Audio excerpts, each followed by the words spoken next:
Hai, Assalamualaikum, welcome back to my YouTube channel Izzat Daniel. Okay geng, so video kali ni Izzat bawakan seorang orang yang cukup hebat dan dia ada kisah silam yang nak disampaikan kepada korang geng. So topik kali ni lelaki 1000 wajah. Kenapa lelaki 1000 wajah? Ini gelaran dia kat sini. So sebab apa? Sebab mula Izzat kenal dia ni seorang lurus bendul, seorang yang pendiam, suka bersendirian. So sebab apa dia jadi macam tu? Sebab dia ada kisah-kisah tersendiri. Dia ni jahat dulu geng. Pablo buat benda ni merosakkan anak bangsa kan. So kita tanya dia kenapa dia berhenti kan, kenapa dia sedangkan kaya kot Pablo tu kan, tapi kenapa dia sanggup tinggalkan kekayaan dia. Tapi bagi Izzat, seeloknya alhamdulillah dia dapat berhenti kan. Dan Izzat kenal dia lagi kan. Dia ni seorang yang ada agama dalam diri dia. Izzat banyak rujuk dengan dia, Izzat selalu bertanyakan dia. Izzat baru lagi kenal dia, tapi Izzat dapat faham dia ni siapa geng. Okay geng, so video kali ni akan memberikan manfaat kepada korang. Okay geng, jangan lupa subscribe, like, comment and share. Share guys supaya dapat dijadikan iktibar dalam kehidupan kita, supaya kita tidak tersilap langkah macam saya dan dia. Okay geng, let's go.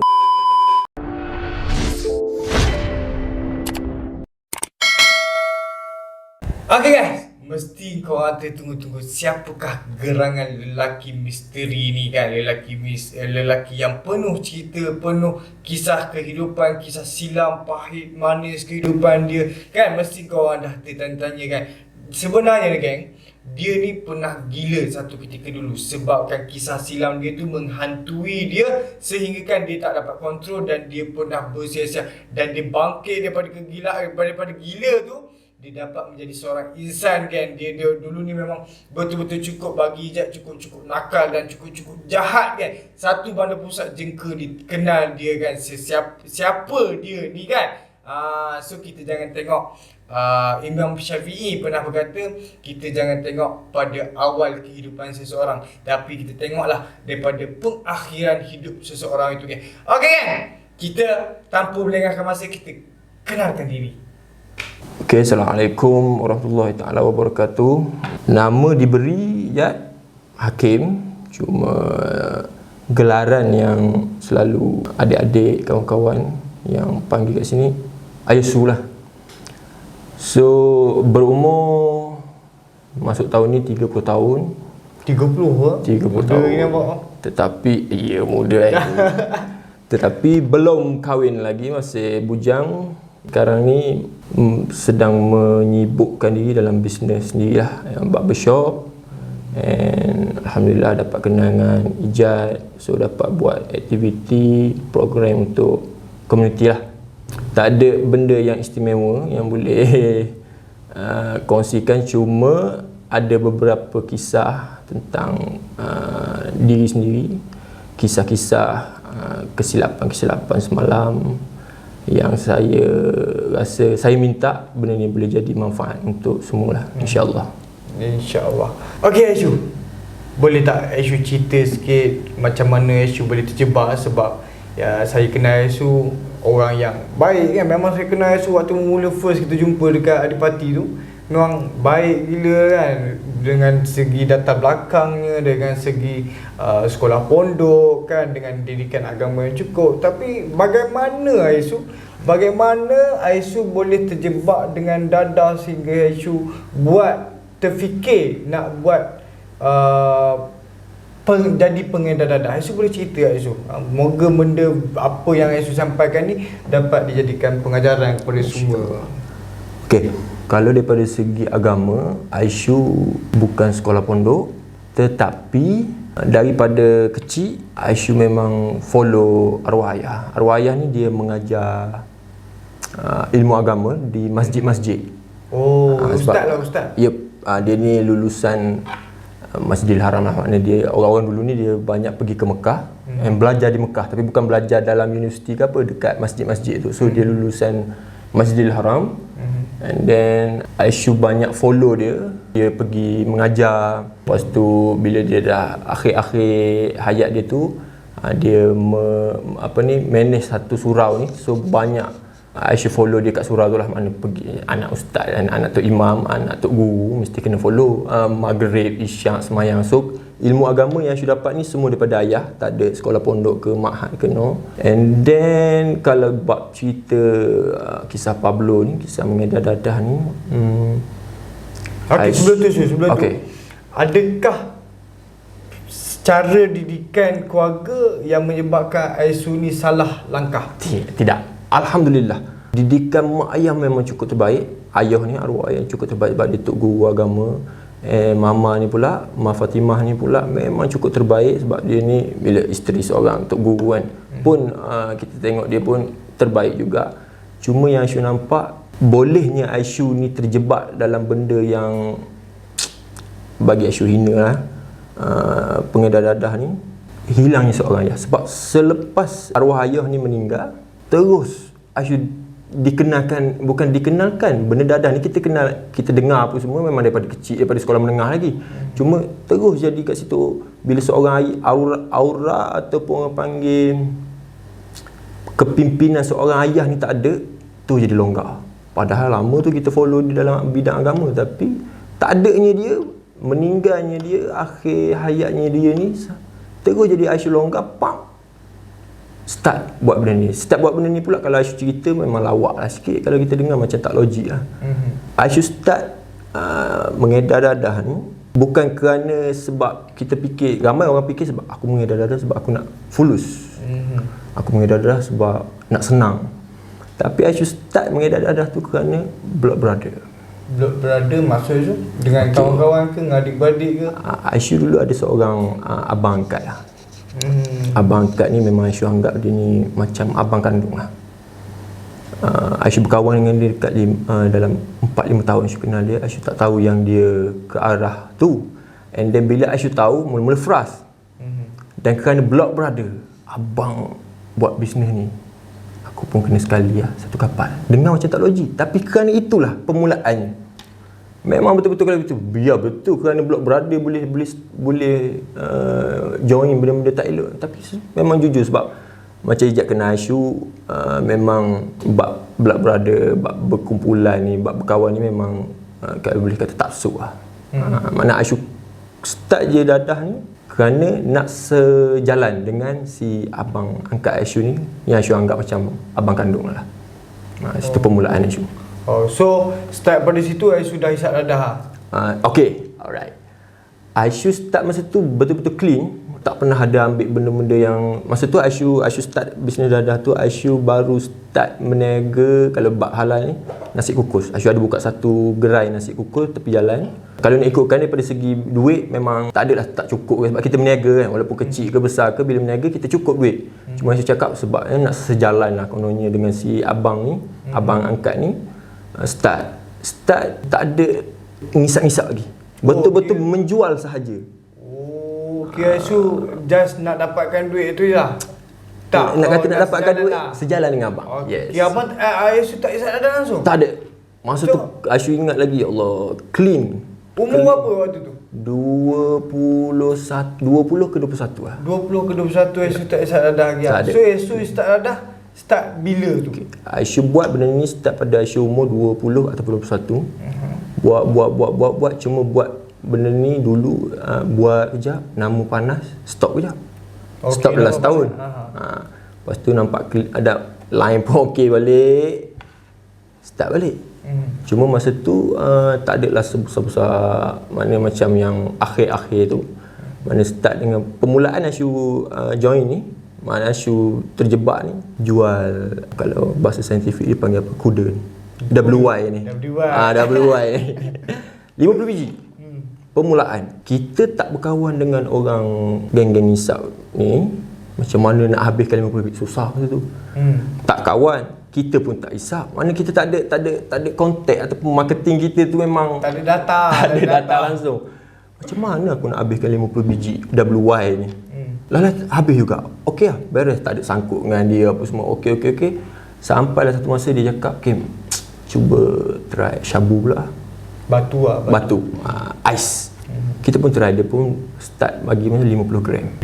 50 gram. Masa tu kita dah start kenal dah kaki-kaki yang menjual apa semua. Lepas tu sampailah Aisyu umur, masa tu Aisyu ingat start je Aisyu hisap 2017, hujung tahun 2017. 2017 waktu tu saya kat dalam negeri. Oh. Kat dalam negeri 2017. Oh. Masa tu Aisyu baru betul-betul, padahal kita tengok okey, Aisyu umur 21 tu Aisyu rasa dalam 2011 ke 2010 macam tu lah. 2007 lah, maknanya 7 tahun Aisyu terjebak, barulah Aisyu terjebak pula dengan makan dadah pula. Maknanya punca Aisyu hisap dadah sebab apa? okay. Macam Aisyu cakap tadi, Aisyu ni seorang yang taksub pada persahabatan, taksub kepada kumpulan-kumpulan grup. Maknanya Aisyu jadi tak boleh nak jalan seorang-seorang dalam hidup, mesti nak kena ada kawan, mesti nak kena ada grup. So Aisyu start tu kerana Aisyu down, kerana bergaduh dengan grup Aisyu ni. Grup Aisyu pun berpecah masa tu. Okay, so macam Aisyu tertekan lah. Aisyu ingat dadah ni boleh buat hilang tekanan lah, macam tu. So Aisyu, boleh tak cerita Aisyu? Boleh tak cerita pasal Aisyu pernah gila kan? Orang saya pernah dengar cerita Aisyu ni gila kan, jalan seorang-seorang pergi kedai tak pakai baju kan.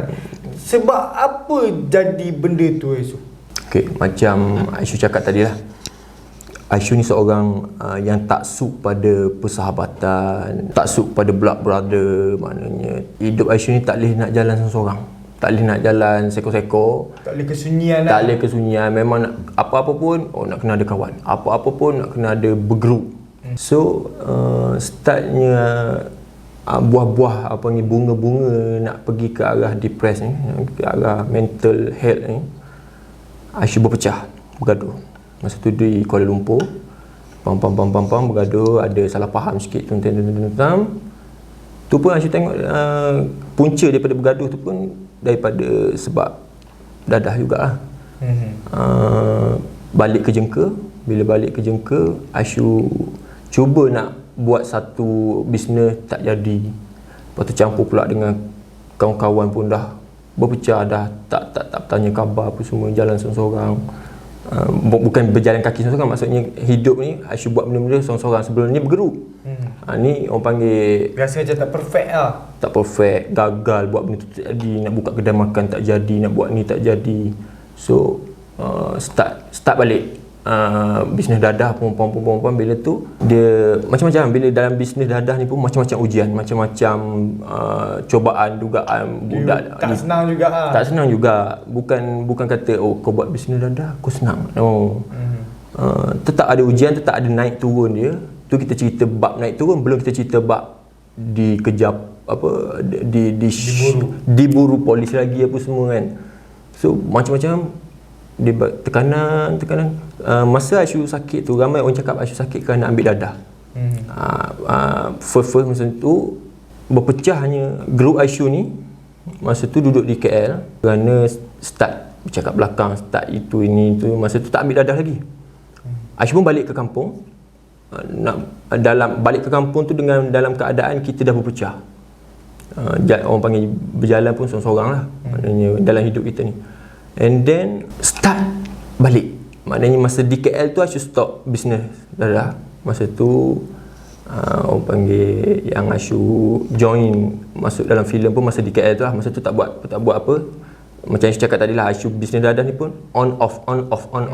Balik ke Jengka dengan keadaan yang bergaduh, berpecah dengan guru, buat balik bisnes dadah. Masa tu lah pun dugaan macam-macam. Teringat dekat kawan-kawan. Masa tu lah start ambil dadah. Tapi Aisyu start depress tu jadi macam tak ada mood nak keluar apa semua tu, orang panggil menyendiri tu sebelum ambil dadah lagi. Sampai ada satu masa Aisyu makan waktu tu, Aisyu ingat waktu tu? Dia macam nak kata tak ingat langsung tak. Tapi ingat juga, cuma nak ingat sepenuhnya tu pun tak. Ada yang macam part-part yang macam Abang Lokman pernah cerita kat Ijat tu, yang tu Aisyu jadi macam lupa. Bukan lupa, maknanya bila Lokman ingat balik tu Aisyu pergi kedai tak pakai baju. Tak pakai baju, marah-marah semua, pegang kayu lah. Tu yang Aisyu nak kongsikan pada semua. Kita contohnya bab dadah ni lah. kalau yang nak mengedar dadah. Memang kita dengar macam Aisyu sendiri pun dulu, Ijat pun mungkin sama. Sebelum kita buat, sebelum kita terjebak, kita dengar tokek, ini tokek ni, ini tokek, mesti follow banyak. Itu luaran yang kita tengok. Kita tak tahu apa yang dilanggar, dan selepas dia buat tu apa akibat yang orang panggil efek yang teruk. Macam-macam jat. Bisnes dadah ni bukan kata kau buat bisnes dadah duit senang. Ada orang yang tak semua orang boleh buat bisnes dadah. Tu je. Yelah, saya pun dulu waktu saya jadi isap dadah, saya rasa macam nak tokan lah, jual dadah macam kaya kan. Tapi bila dengar cerita Aisyu kan, tak senang, nak jadi tokan besar ni tak senang kan. Okay Aisyu, lepas tu kan Aisyu kan, lepas macam mana Aisyu bangkit pelik pada gila kan? Apa yang membuatkan Aisyu rasa macam nak bangkit kan? Okay. Tahap depres Aisyu macam Ijat cakap tadi lah, sampai keluar ke kedai tak pakai baju, dengan keadaan marah-marah. Startnya daripada kerana kerinduan pada geruk, berpecahnya geruk. Benda tu macam kita macam teringat-ingat, macam ada seorang dalam geruk ni ada seorang BFF Aisyu. Nama dia, boleh sebut nama? Boleh, pulang boleh. Nama dia Ayub. Dia ni kira BFF lah. Makna kerinduan Aisyu kat dia tu memang betul-betul. Dia masih ada sekarang? Ada, masih ada. And sekarang pun keadaan pun orang panggil mungkin faktor umur, tak boleh nak rapat balik macam dulu, sebab dah nak masuk 30. Dia pun 30, dia sama tua, sekolah sekali, berpecah juga sampai sekarang. Ambil tu Aisyu ingatkan tadi, bila ambil dadah, sebab kita buat daripada tahun 2010, 2011. 2017 tu selepas pada Aisyu bergaduh tu baru Aisyu ambil dadah. Mana tu dalam 7 tahun buat bisnes dadah, tapi tak pernah makan. Betul-betul makan kerana masalah-masalah yang Aisyu cerita tadi lah. And pak makan tu dalam masa 7 tahun baru kita sentuh dadah, baru kita makan dadah, baru dadah masuk dalam badan. And dia punya period makan dadah tu dalam masa setahun. Makan dadah campur dengan sakit, campur dengan gila. Maknanya dalam masa setahun betul-betul yang Aisyu rasa macam tersedar daripada ketiduran ke apa ni, daripada kelalaian yang sangat-sangat lalai, yang sangat-sangat menghinakan diri ni, apabila Aisyu tengok mak Aisyu masa tu, masa Aisyu sakit tu, yang menjaga Aisyu masa tu Mak Fatimah lah. Dia pun dalam keadaan tak sihat, tapi dia jaga kita yang tak sihat kerana dadah. So kat situ Aisyu tengok, aku ni makin hari makin teruk. Sampai kan tak keluar rumah berbulan-bulan je. Hidup dalam rumah, makan, minum, mak yang buat, mak yang tanggung. Kita masa tu umur dalam 25. Patutnya 25 tahun tu kita dah berjasa pada ibu lah. Kita boleh bayar seluruh lah jasa. Yep. Ni kita menyusahkan lagi. Maknanya Aisyu rasa macam betul-betul useless lah. Maknanya tak berguna sangat. Last yang Aisyu ingat Aisyu boleh bangkitnya adalah hari terakhir masa tu Emak ni, sebab dia tengok kita macam lama sangat ni. Orang panggil mental gila ni kan. Dia pun cakap, Kim, minggu depan Emak, Kak Ti semua nak balik ke Thailand. So Akin ikut sekali lah, sebab Emak ingat nak try bawa jumpa dengan ustaz-ustaz kat sana ke, tok guru kat sana ke, minta tolong macam berubat lah. Bila Pak Ma cakap macam tu, last yang Aisyu ingat adalah serama. Last hari yang Aisyu betul-betul Aisyu stop benda tu apabila Aisyu makan benda tu sebanyak dalam masa sehari 2 gram. Aisyu bedah seorang 2 gram sampai Aisyu rasa macam puasnya, kenyangnya dengan benda tu. Aisyu kata okey, ni hari last. Serama tu ataupun apa nama lainnya bagi Oga. Aisyu buang dalam mangkuk tandas, plus barang yang ada yang untuk isap tu pun Aisyu pump. Bisnes masa tu, masa Aisyu sakit tu memang dah stok lama lah. Maknanya yang ada pun baki-baki, sakit-sakit baki memang dah nak bisnes macam mana kalau kita pun tak berapa nak betul kan. So Aisyu kata okey, hari ni hari last aku tak nak ni. Buang tu balik ke Thailand. Jumpa dengan abang apa semua. jumpa dengan abang sulung. Jadi mak ni cakap lah, abang nama Arif, dia orang agama juga sikit, maknanya dia join tabligh dekat di Thailand. Dia kata, Arif, Hakim ni macam ni, sakit dah, sakit pun sakit mental, gini. Arif tolong bawakan jumpa Tok Guru ke ustaz-ustaz ke yang boleh berubat. And tak pergi berubat pun masa tu, Aisyu ambil nasihat daripada seorang abang kandung di Thailand. Dia cakap, macam ni adik Hakim, adik Hakim ni tak perlu berubat, dia kata, tak perlu berubat. Padahal dia bukan untuk bomo ke apa kan, tapi dia tengok kita dalam keadaan kita pun dia tahu. Dia kata, tak perlu berubat, adik Hakim buat macam ni, amalkan macam abang Arif cakap ni. Adik Hakim pandai Quran, ilmu arwahiyah adik Hakim banyak ambil, mana adik Hakim amalkan macam ni. Selepas solat jangan tinggal, confirm dia kat, yang terpastilah jangan tinggal solat. And selepas solat, ni ubat yang Aisyu nak kongsi pada semua, ubat yang Aisyu rasa sangat-sangat mujarab. Berkat ubat ni sampai sekarang alhamdulillah. Dan ubat ni dia, bila kita depress ni, dia benda ni penyakit yang macam tak hilang.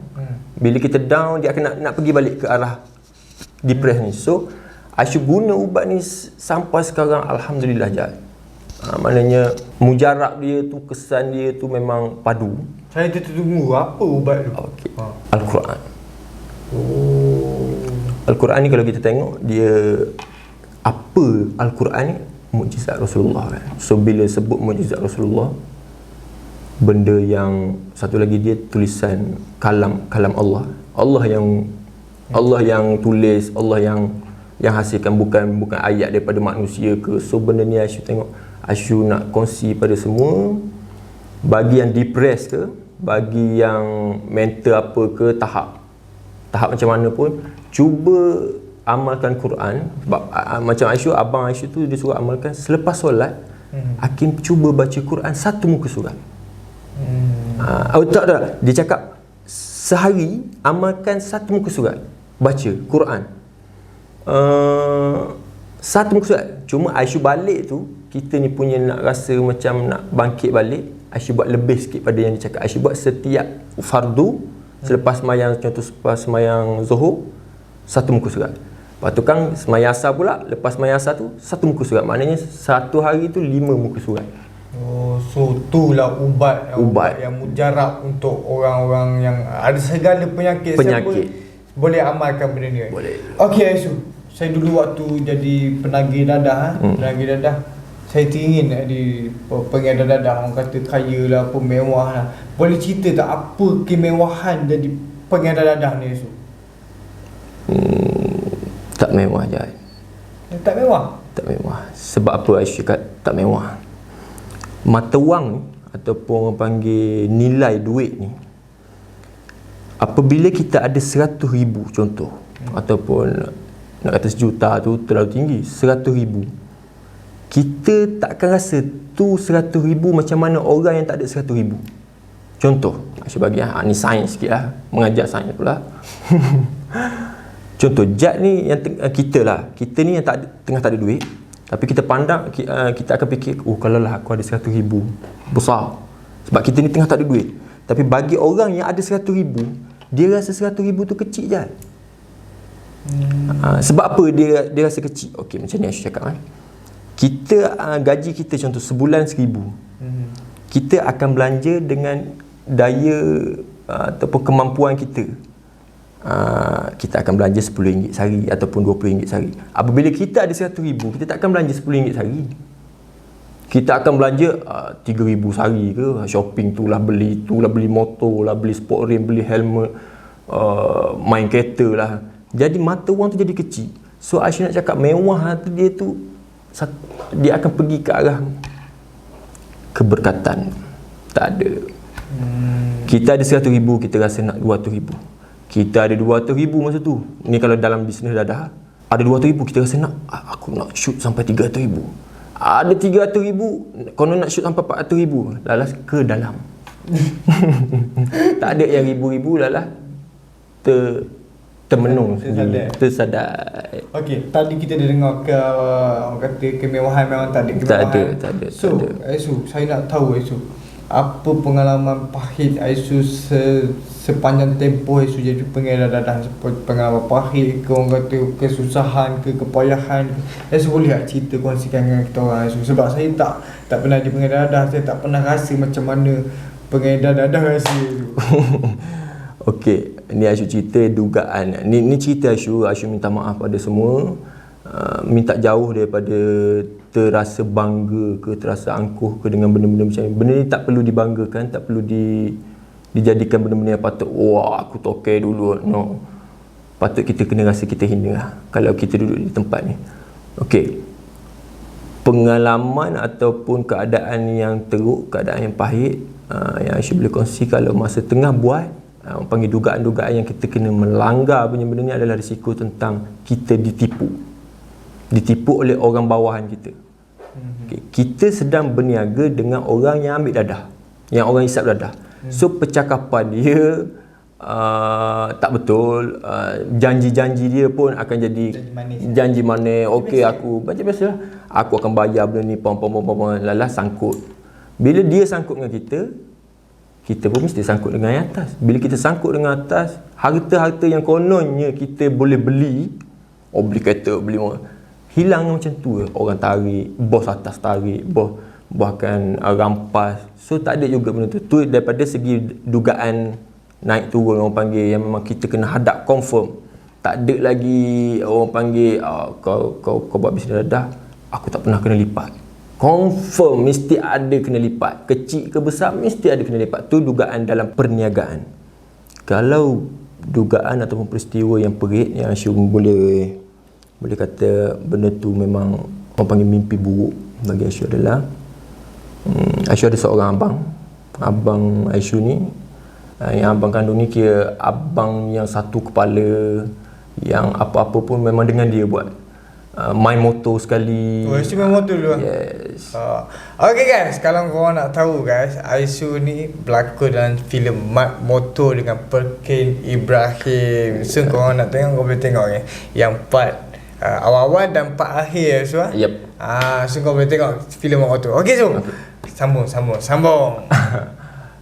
Mimpi buruk Aisyah adalah abang kandung Aisyah ni sekarang pun, sampai sekarang dia masih, mana Aisyah boleh kata Aisyah kehilangan dia, tapi bukan kehilangan hayat dia, kehilangan dia kerana dia sekarang dekat dalam penjara. Yes. Jadi Aisyah stop benda ni pun salah satu sebabnya adalah kejadian yang dia ditangkap. Dia ditangkap kerana memiliki dadah yang seberat 3 kilo. So bila sebut 3 kilo, yang mana tahu umpama tak ada tarikh keluar, orang cakap mana tak ada tarikh balik. So sampai sekarang dia pun dah dekat 3 tahun 2 tahun macam tu lah. Benda ni macam mana kita nak cakap, kau ada abang kandung yang satu kepala, yang satu jiwa, and then terpisah. Tapi benda ni kita tak boleh nak marah pada keadaan, kita yang cari. So kena hadap lah risiko dia. Orang cakap buat kerja dadah ni kaki sebelah dalam penjara. No. Kalau bagi Aisyah, bila kau join je bisnes dadah ni, bukan kata satu kaki kau dalam, kau dah umpama dua-dua kaki ke dalam. Tinggal masa je, kalau tak sikit je ke dalam. So macam abang ni terpisah. Momen-momen Aisyah sampai sekarang Aisyah fikir, dan Aisyah ada dengar khabar dia sekarang ni pun PSY. Maksudnya PSY ni macam mana Jad kita nak kalau kat ending ni, PSY ni adalah pesakit mental gila dan selalu diberi ubat oleh warden pada waktu petang. Ubat ni pula Ijat pernah makan tu 50 mg so. 50 mg makan terus tidur saja, terai makan. Tidur ni ubat yang selalu orang PSY dekat dalam negeri makan. So sekarang abang tu PSY macam mana keadaan dia. Mungkin orang luar tengok ataupun yang bukan family tengok, yang mana ataupun yang tak rapat dengan kita tengok, kita macam okey ya, Hakim tak apalah, abang dia je yang ke dalam, dia kat luar okey. Aisyah boleh kata keadaan Aisyah sekarang pun, walaupun Aisyah di luar, tapi keadaan jiwa tu macam sama je dengan abang kat dalam. Sebab kita punya abang kandung, dia lah BFF yang orang panggil susah senang ada sekali Aisyu jatuh ke dia. Abang kandung biasa kan. Tiba-tiba terpisah di kat dalam. Memang orang cakap alah tak apalah, masih hidup lagi, boleh jumpa apa semua. No. Momen-momen kita. Kenangan kita patutnya Aisyu sekarang ni contoh. Kenangan-kenangan manis kita yang kita buat sekarang ni, kita boleh buat program untuk komuniti apa semua kan, adipati. Sepatutnya dia ada kat sebelah Aisyu. Aisyu bayangkan, patutnya benda ni aku boleh buat dengan Abel, tapi dia tak ada. Orang tengok kita, Hakim happy, Hakim ni, orang tak tahu time kita duduk seorang, kita teringat ke abang kandung ni. Momen tu lah, maknanya korang yang mana belum terjebak, fikir-fikirkanlah macam Aisyu punya pengalaman kehidupan keluarga Aisyu tu jadi lain. Aisyu dah kehilangan keluarga ibu apa lama lah? 10 kalau ayah 12 tahun. Kalau ibu first PKP. Abang ni pun dia start buat balik dadahnya apabila ibu ni mama ni meninggal. Dia buat dengan dia pemakan, dia makan dadah yang paling Aisyu benci lah. Dia makan Herman 5. So benda tu membuatkan dia buat sesuatu benda tu dengan tidak berfikir. Buat dulu, lepas tu baru dia terfikir. So masa tu dia kuat makan Herman 5 lah, sampai Aisyu boleh pastikan dia bawa dadah yang 3 kilo tu pun dalam keadaan dia tak sedar. Bawa ke, dia kena tangkap di Melaka.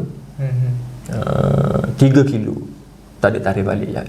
Aisyu tak tahulah umur. Kalau ada tarikh balik pun, kalau kita fikir, kalau yang Aisyu tanya kawan-kawan yang kerja polis ni, kurang-kurang abang ni dia kena 10 tahun penjara, 10 kali sebatan. Itu paling-paling. Kalau tidak mungkin 20, 10, 20 tahun. Kalau 20 tahun je, bayangkan je.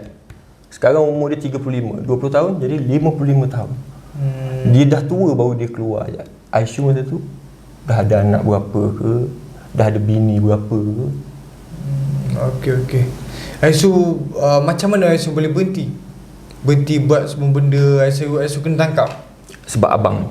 Bila dia sebenarnya cerita yang betul-betulnya sebelum abang ditangkap sebulan.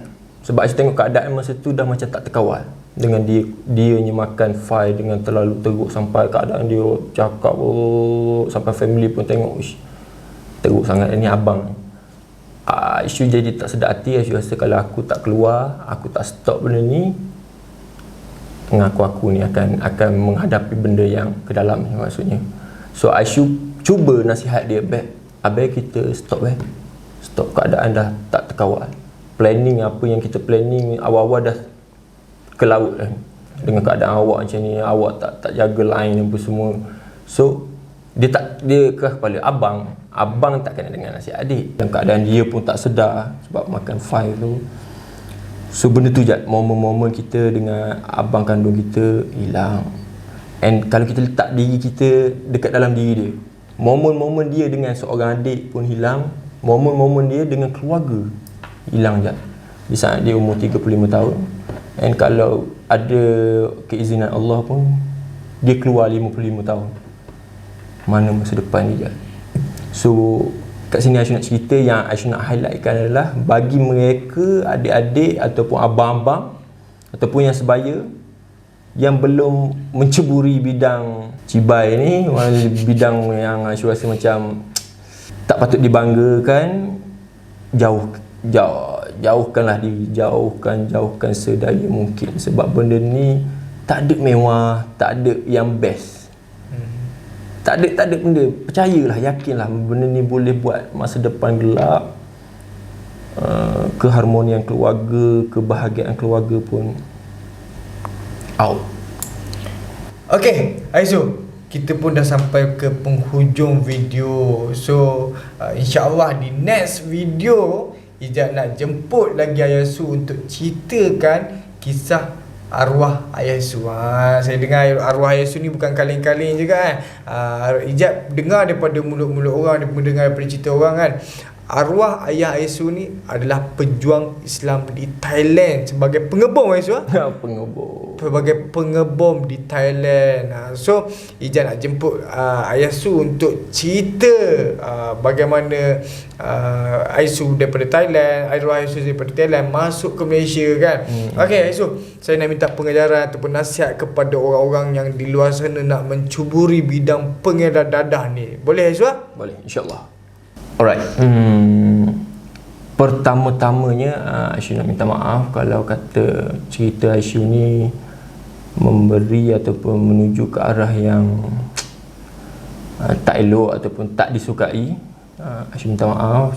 Niat Aisyu ni untuk berkongsi pada hari ni dengan Ijaz dan pengharapannya ke arah yang moga-moga dapat menjadi manfaat lah. Jadi minta maaf. Nasihat Aisyu kepada semua yang belum lagi ataupun yang sedang di dalam bidang ni, satu je Aisyu nak cakap, mungkin kita faham nak berubah tu bukan dalam masa sehari, nak berubah tu bukan dalam masa sebulan, tapi nasihat Aisyu adalah yang masih lagi di dalam ni, dalam bidang ni adalah jinak-jinakkan diri dengan Quran. Sebab Al-Quran ni Rasulullah pun cakap kita takkan tersesat selagi kita pegang ataupun kita pandukan ataupun kita amalkan Al-Quran dan Sunnah Rasulullah. Mana dua benda ni. So Quran ni benda yang betul-betul ya, macam Aisyu kongsi tadi, menjadi ubat pada diri Aisyu, pada kehidupan Aisyu. So Aisyu harap sangat, Aisyu nak sangat kita sama-sama. Aisyu sendiri pun bukan nak kata Aisyu ni pengamal Quran yang hebat, no. Cuma kita cuba sedaya upaya kita untuk masukkan Quran ataupun gunakan, amalkan di dalam kehidupan seharian kita. Paling-paling malas pun satu muka surat sehari pun cukup. Tak malas lagi satu muka surat, satu surah yang pendek-pendek pun cukup. Sebab daripada satu surah yang pendek dia akan jadi amalan yang berpanjangan, insya-Allah. Jadi yang belum lagi terjebak dalam bidang ni pun sama, masukkan Quran, jinak-jinakkan diri dengan Quran supaya moga-moganya dijauhkan daripada benda-benda yang Aisyu kongsikan lah, maknanya daripada dadah, yakin, percaya dengan Quran. Itu orang panggil amalan yang sunat, apa tu, yang diharuskan lah. Bab solat, bab semayang ni itu benda yang wajib lah, yang tak perlu Aisyu nak ingatkan. Itu benda wajib, memang wajib lah. Jangan pula nanti ada yang salah faham, wah Aisyu kata Quran je, semayang tak payah baca Quran. So Quran tu je kunci yang Aisyu nak sangat sama-sama kita amalkan, termasuk diri Aisyu. Masukkan Quran dalam kehidupan seharian, insya-Allah. Okey, Aisyu, thank you atas perkongsian Aisyu. Moga dapat dimanfaatkan. Saya yang dengar kat sebelah ni pun, walaupun saya dah dengar sikit-sikit kan, saya jadi macam satu orang kata pengajaran untuk saya, iktibar Aisyu kan.